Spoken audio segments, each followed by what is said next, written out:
రాజమౌళి గారు sir, good morning sir. ఏంటి త్రిపులాలో sequence చేస్తున్నారా? నేను రవితేజ జోనగడ్డ హీరోలు. సారీ సార్, నేను సోలోగానే చేస్తాను సార్, కాంబినేషన్ చేయను. వచ్చిన అవకాశాన్ని సద్వినియోగం చేసుకో, లేకపోతే నేను చౌదరి గారు కూడా క్షమించరు. కాంబినేషన్ చేస్తే నా రెప్యుటేషన్ పోతుంది సార్. సారీ సార్, నా రెప్యుటేషన్ దెబ్బతింటుంది. సారీ సార్, నా రెప్యుటేషన్ దెబ్బతింటుంది. ఏంటి అంత పెద్ద రాజమౌళి గారు అవకాశం ఇస్తే చేయడానికి ఏం నొప్పి నీకు? నీకేం తెలుసా, సోలో హీరో సోల్మేట్ అయిపోయావు కాబట్టి బతికావు, లేదంటే సోలోగా చేసావు. పిక్చర్ల గురించి వెంటనే కానీ లైవ్ లో ఇదే చూడటం. నా పెళ్లి చూపులప్పుడు హీరో అని పెళ్లి చేసుకున్నావు. కత్తి పక్కన పెట్టు.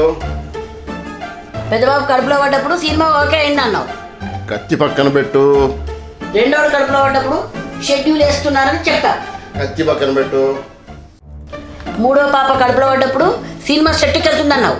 కత్తి పక్కన పెట్టవే.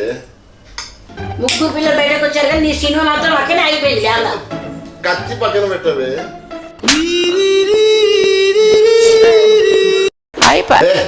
పిల్లలు పుట్టినంత ఈజీ కాదే ఓ హీరోగా పుట్టడం. దానికి ఎక్కడో సుడి ఉండాలి. నీకుందా సుడి? కత్తి పక్కన పెట్టు. ఏయ్, ఒక హీరో మీద మర్డర్ కేసు ఉంటుందని ఆలోచిస్తున్నా, లేదంటే నీ చేతిలో ఉన్న కత్తి నీ కడుపులో ఉండేది. ఏంటి బాబన్న ఇంకోసారి నీ కడుపులో ఉండేది.